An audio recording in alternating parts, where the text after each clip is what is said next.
Colgate, हां साबण कपड्याचे, नंतर काय आणले, जिरे, आम्हाला पटत नाही, मोहरी, सत्तूर, चवळी, शेंगदाणे,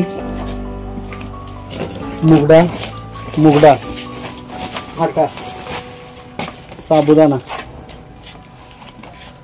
मुगडाळ तिथं आहे, शेंगदाणे, साबुदाणा, तुरडा, तांदूळ तिकडे.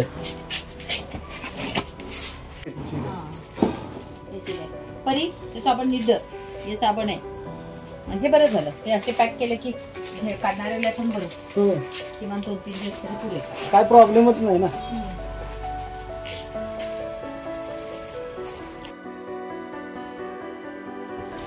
नमस्कार, हे किट तयार केलेलं आहे.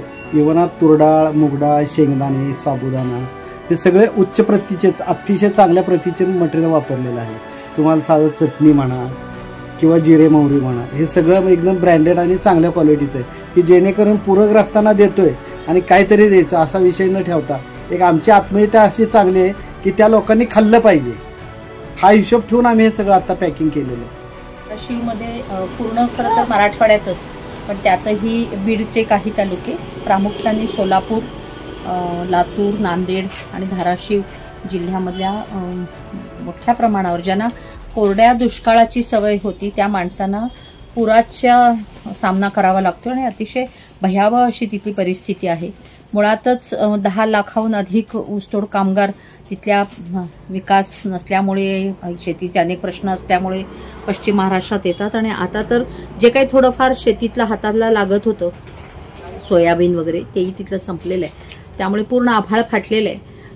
अशा परिस्थितीमध्ये NDRFच्या त्या निकषांमध्ये महिलांच्या विषयी वेगळा विचार केलेला नसतो अशी माझी माहिती आहे आणि म्हणून आम्ही एकल महिलांना, ज्या एकट्या विधवा आहेत, परित्यक्ता आहेत, लेकरांना घेऊन एकट्या राहत आहेत, अशांच्या वरती फोकस ठेवून आम्ही थोडा अभ्यास करतो आहे आणि म्हणून जाताना अशा वेळेला समाचाराला जाताना रिकाम्या हाताने जायचं नाही.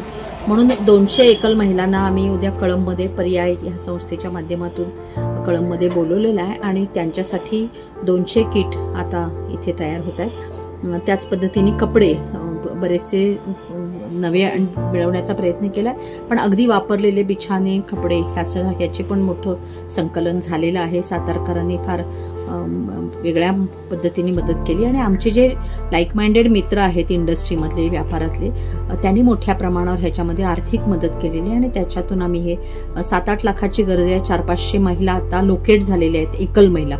तर आता आम्ही फक्त 200च्या पर्यंत पोहोचण्याचा प्रयत्न करतोय. पुढच्या टप्प्यामध्ये शैक्षणिक साहित्य आणि अजून एक 300 लोकांपर्यंत, त्याच्यासाठी 7 ते 10 लाखाची आमची गरज आहे आणि ती गरज म्हणजे त्याच्यासाठीच देणगी मिळवण्याचा आम्ही प्रयत्न करतोय. आणि उद्या इथून गाडी सकाळी 6ला निघणार आहे. आज संध्याकाळी 6 पासून हे लोडिंग सुरू होईल आणि एक काही 3-4 टन माल तरी आम्ही इथून धाराशिवला घेऊन जाऊ कळंबमध्ये आणि प्रत्यक्ष त्यांना भेटून सहवेदना व्यक्त करू. आपल्या बरोबरीनंच त्यांची दिवाळी थोडी तरी किमान मुखात 2 घास पडावेत याचा आम्ही प्रयत्न करू.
बघा माझी किती नुकसान झाली, काढाय माणसं भेटना, ती काय करावं आम्ही सांगा बरं.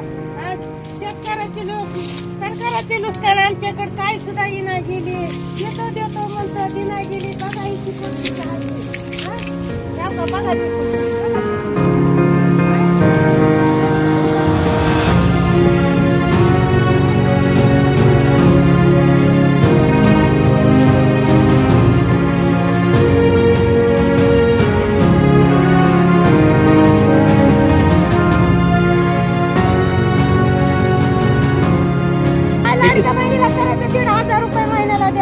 कशाला पुरतंय. बाजारात गेलं तर 500 रुपयाचं माल एवढं येतंय.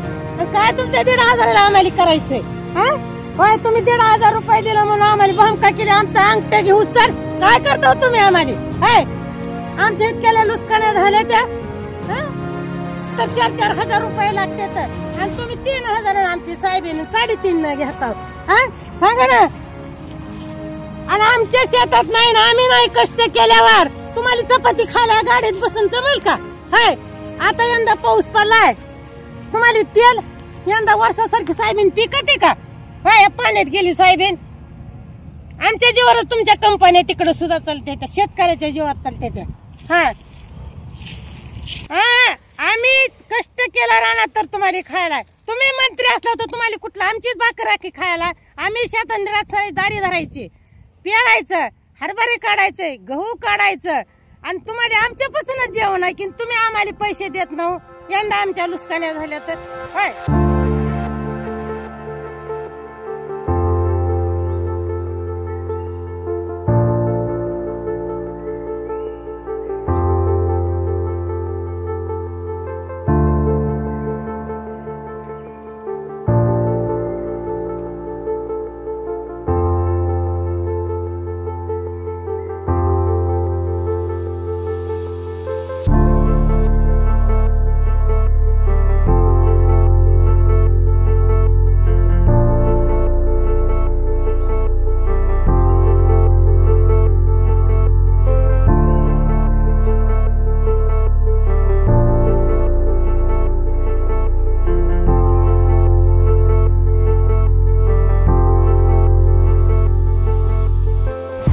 नमस्कार, मी विलास गोडगे, पर्याय सामाजिक संस्था कळंब येथे काम करतोय.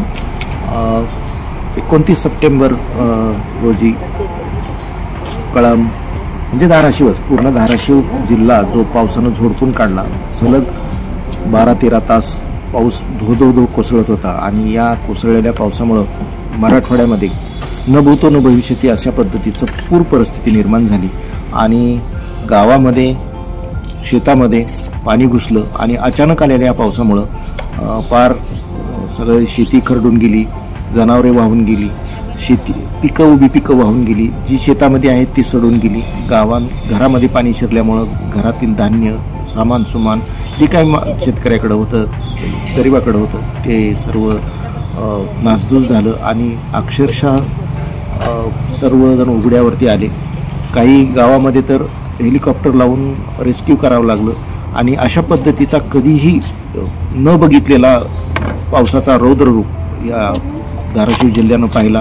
आणि आज आपल्या वर्षाताईच्या माध्यमातून संस्थेनं जी काही मदत धाराशिव जिल्ह्यातल्या कळंब आणि वाशी तालुक्यातल्या लोकांसाठी केली, त्यामध्ये राशनचं किट आहे, कपडे आहेत, गरजेच्या वस्तू आहेत, ह्या खूप मोलाच्या असणार आहेत. कारण त्यांच्याकडं जे काही निघून गेलेलं आहे ते आत्ता तातडीनं ते काही त्यांच्या उपयोगाला येणार आहे. आणि दिवाळी तोंडावर असताना त्यांच्याकडं आज सोयाबीनही नाही हातात, जे काही सोयाबीन मुख्य पीक आहे सोयाबीनही नाही हातात, सोयाबीन काढायचं तर त्याला पैसे नाहीत त्यांच्याकडं. सरकारची मदत येणार आहे, हे सगळं आहे, परंतु जेव्हा येईल तेव्हा येईल. परंतु आज त्यांना मदतीची गरज होती, आणि वर्षाताईंच्या माध्यमातून ही जी काही संस्थेनं मदत दिलेली आहे ती खूप मोलाची आणि महत्त्वाची आहे असं मला वाटतं.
दिसून कळत असून साऱ्याला दिसून कळत असून कुटवर सोसायचं हे कुटवर सोसायचं या गरिबीला लाचारीला कसं हाकलायचं या गरिबीला लाचारीला कसं हाकलायचं ही पिढ्यान पिढ्याची हो कशी चिकटून बसली बया हिला हाकलून लावाया सारे उपाय गेलत वाया माझ्या येडाचं ह्या थोबाडाचं तर कसं होयाचं या गरिबीला लाचारीला कसं हाकलायचं या गरिबीला लाचारीला कसं हाकलायचं या गरिबीला लाचारीला कसं हाकलायचं या गरिबीला लाचारीला कसं हाकलायचं